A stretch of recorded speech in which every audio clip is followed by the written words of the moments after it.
नमस्कार, स्वागत है आपका न्यूज बाइस्कोप में। मैं हूं आसिया। झारखंड मुक्ति मोर्चा का 13वां केंद्रीय महाधिवेशन खेलगांव स्थित शहीद हरिवंश राणा भगत इंडोर स्टेडियम में हो रहा है। महाधिवेशन में 8 राज्यों के लगभग 4000 प्रतिनिधि शामिल हो रहे हैं। महाधिवेशन में बिहार और बंगाल विधानसभा चुनाव पर भी चर्चा होनी है।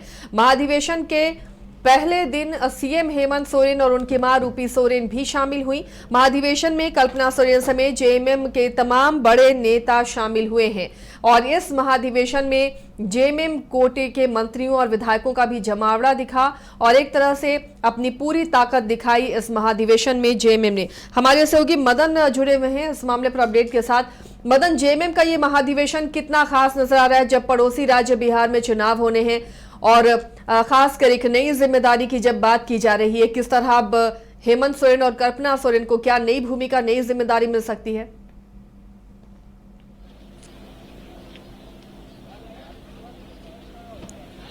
बिल्कुल, देखिए, जब दूसरी बार पूर्ण बहुमत की और मजबूत सरकार के तौर पर वापसी हुई है जेएमएम और इंडिया गठबंधन की, तब इस बार के केंद्रीय महाधिवेशन में एक मजबूत स्थिति दिखाने की कोशिश हुई है। बड़े स्तर पर कार्यक्रम का आयोजन हुआ है। सबसे पहले हम अपने कैमरा पर्सन से कहेंगे कि वो तस्वीर दिखाएं। यही इंडोर स्टेडियम है राणा भगत, जो कि खेलगांव में है और यहां पर आज सुबह से ही केंद्रीय महाधिवेशन जो 13वां है जेएमएम का, वो शुरू हो चुकी है। 6 राज्यों से लगभग 4000 प्रतिनिधि इसमें शामिल हुए हैं। जेएमएम के जो विधायक हैं, जो मंत्री हैं, सांसद हैं, पूर्व मंत्री हैं, वो तमाम लोग इस केंद्रीय महाधिवेशन में शामिल हो रहे हैं। कई प्रस्ताव इस महाधिवेशन के माध्यम से लाए जाएंगे। जो वर्तमान राजनीतिक हालात है या फिर जो पार्टी का मैनिफेस्टो है, जो सामाजिक स्थिति है, उसको देखते हुए कई प्रस्ताव इस महाधिवेशन में लाए जाएंगे और कल्पना सोरेन को एक बड़ी ताकत दी जाएगी, बड़ा जिम्मेदारी दिया जाएगा। साथ ही दिल्ली में भी एक पार्टी कार्यालय खोलने की एक तरह से कहें तो प्रस्ताव लाया जा सकता है। तो ऐसे में हम ये कह सकते हैं कि दोबारा जब वापसी हुई है सरकार में और इतने ज्यादा बहुमत मिले हैं, आंकड़े मिले हैं, तो एक बड़ा कार्यक्रम आयोजित किया गया है खेलगांव के इस इंडोर स्टेडियम में। हमारे साथ हमारे सहयोगी करिश्मा और कुंदन दोनों मौजूद हैं। दोनों से हम बातचीत करेंगे और जानने समझने की कोशिश करेंगे। सबसे पहले कुंदन से, क्योंकि ये सुबह से यहाँ पर डटे हुए हैं, कई नेताओं से बातचीत किए हैं, क्या निकल कर आया है? कुंदन, थोड़ा बताएं विस्तार से। महाधिवेशन की शुरुआत हो चुकी है। देखिए मदन, जिस तरीके से सुबह सुबह जब हम यहाँ पे आए थे तो कुर्सियां खाली ही थी, लेकिन जब कार्यकर्ताओं का एक हुजूम जब आया तो पूरे तरीके से अभी अगर देखिएगा तो जो कुर्सियां हैं वो फुलफिल हो गई है, बढ़ गया है और तकरीबन 4000 से ऊपर जो है नेता कार्यकर्ता इसके अंदर में बैठे हुए हैं। और जो अधिवेशन का जो शुरुआत होता है, जो पुराना परंपरा रहा है जो झंडोत्तोलन करने का, उसके माध्यम से जो वो किया जाता है और कहीं न कहीं वही परंपरा आज भी देखने को मिला। दिसोम गुरु भी, शिबू सोरेन भी यहाँ आए, साथ में हेमंत सोरेन और कल्पना सोरेन भी यहाँ मौजूद थे।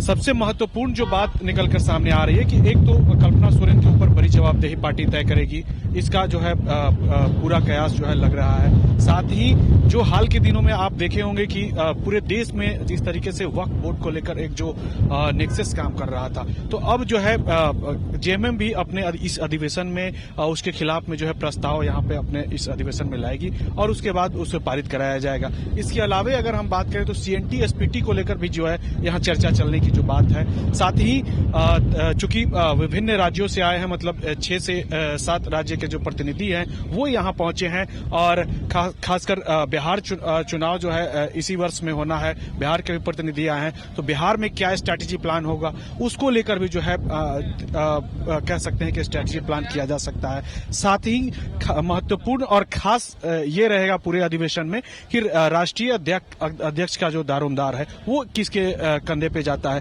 क्या फिर से दिसोम गुरु के ऊपर ही जो है ये राष्ट्रीय अध्यक्ष ही जो कह सकते जिम्मेदारी तय की जाएगी, या फिर कोई नए चेहरे यहाँ पे शामिल किए जा सकते हैं, या फिर कह सकते हैं कि जो परिवार के जो दूसरे अन्य सदस्य हैं, बसंत सोरेन माफ कीजिएगा, उनके ऊपर क्या जवाबदेही होगी, तमाम चीजें जो है इस अधिवेशन में जो है आएगा और उसके बाद जो है तय किया जाएगा। तो एक बड़ा चेहरा के तौर पर हम कह सकते हैं कल्पना सोरेन इस चुनाव में सामने आई। उन्होंने पूरी तरह से स्टार प्रचारक के तौर पर जिम्मेदारी संभाली थी। मुख्यमंत्री जब जेल गए थे तब वो डट कर सामना की थी।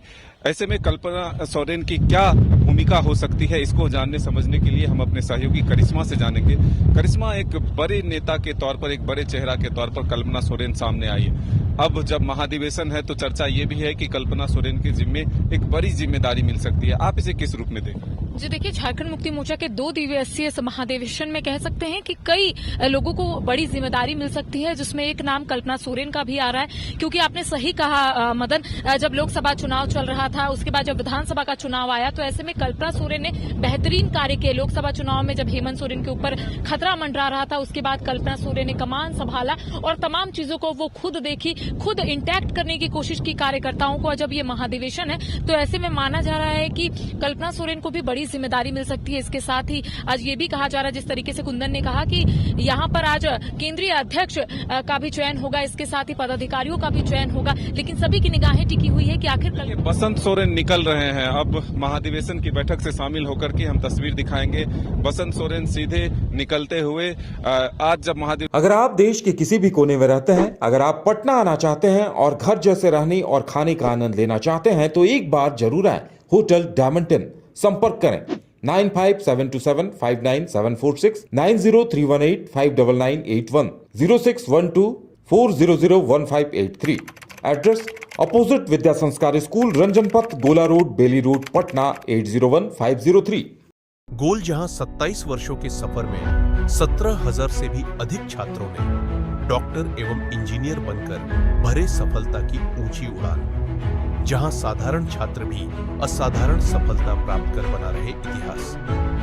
दूरदर्शी शिक्षाविद श्री विपिन सिंह के मार्गदर्शन में मेडिकल एवं इंजीनियरिंग के लाखों छात्रों के लिए आशा की किरण के रूप में गोल्ड रिजल्ट फैक्ट्री